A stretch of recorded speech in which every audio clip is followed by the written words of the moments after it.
Оңтүстік Қазақстан облысы Шымкент қаласына қарасты Макаренко атындағы номері 41 мектеп лицейіне Республикалық білім айнасы газетінің редакция ұжымы арнайы ат басын бұрған болатын. 1830 оқушыны білім нәрімен сусындатып, екі тілді жетік меңгерген бұл мектептің даму қарқынын ерекше атап өтуге болады. Мақсатқа жету үшін біздің санамыз ісімізден озып, яғни одан бұрын жаңғырып отыруы тиіс деген ұстанымды алға қойған мектеп шәкірттері мен ұлағатты ұстаздарының жеткен жетістіктері қаншама.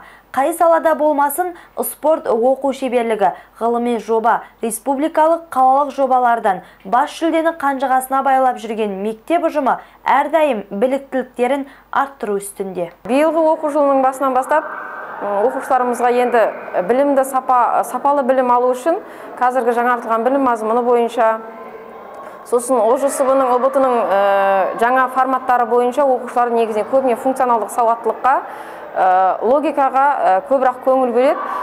Соның бәрін дамыту үшін оқушылармен жеке, дарынды балдармен жеке жұмыс, үлгерімі төмен оқушылармен де жеке жұмыстар жүргізіледі.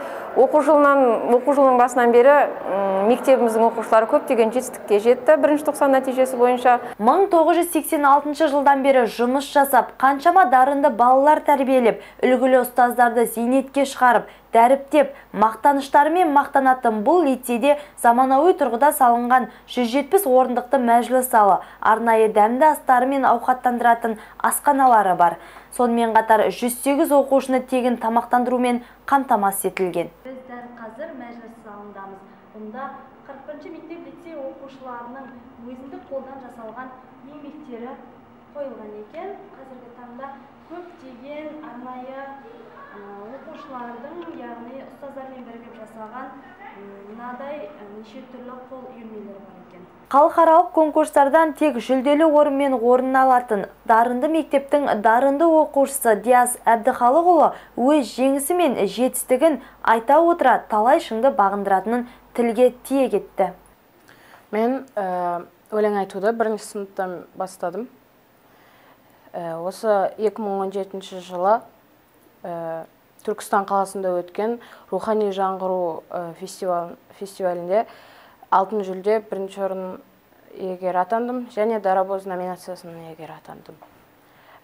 Бұл жетістіктерімнің бәрі менің мұғалімдерімнің арқасы.